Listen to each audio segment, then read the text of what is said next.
धनतेरस का पावन पर्व नजदीक आ रहा है और धनतेरस के पावन पर्व पर माता लक्ष्मी और भगवान धन्वंतरी की पूजा होती है। आप लोग भी इस धनतेरस पर भगवान धन्वंतरी और माता लक्ष्मी की पूजा करना। साथ ही भगवान गणेश की भी पूजा होती है ताकि हमारी बुद्धि पवित्र बनी रहे। 24 अवतारों में भगवान का एक धन्वंतरी अवतार है। भगवान अमृत लेकर प्रकट हुए थे, तो धनतेरस वाले दिन आपको भगवान धन्वंतरी और माता लक्ष्मी की पूजा करनी है।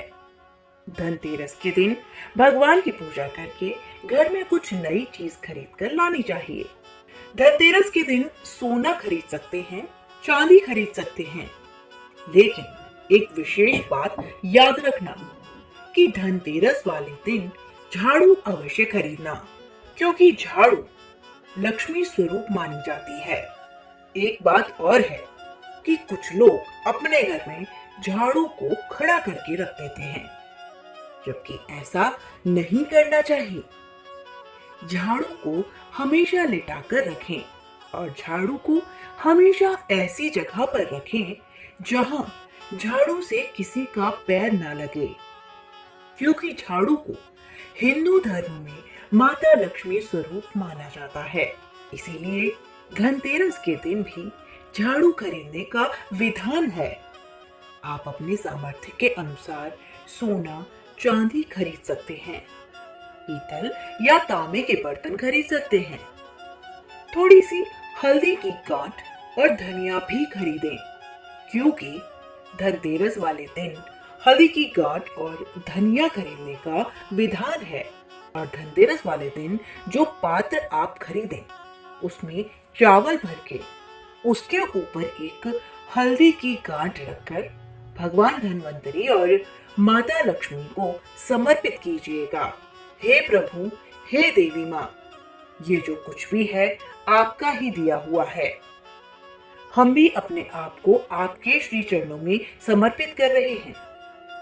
इस भाव से समर्पित कीजिएगा। धनतेरस के दिन आप एक विशेष कार्य और कर सकते हैं।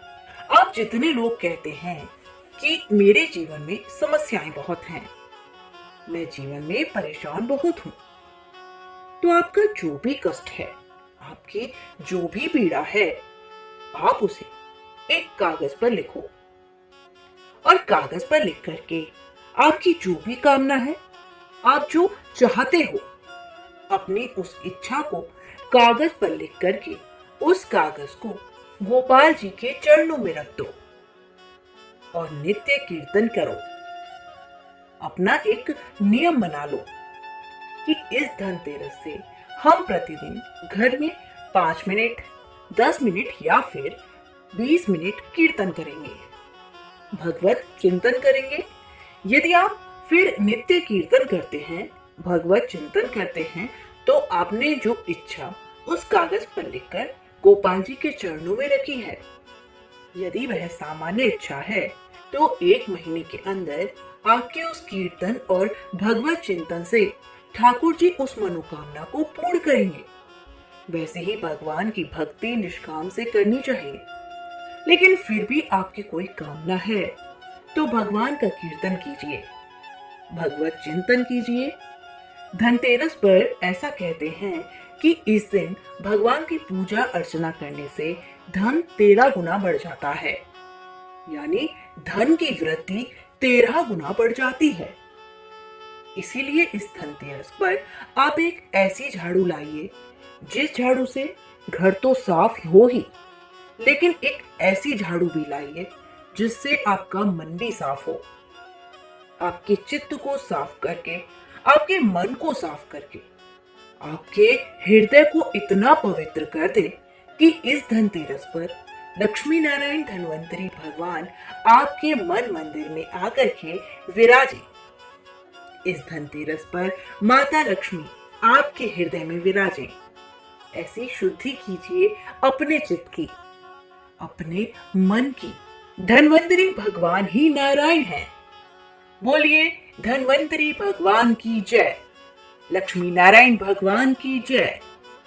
इस धनतेरस पर आपको क्या नहीं खरीदना चाहिए, इसका भी विशेष ध्यान रखना। आपको भूलकर भी इस धनतेरस पर नुकीली चीज नहीं खरीदनी चाहिए।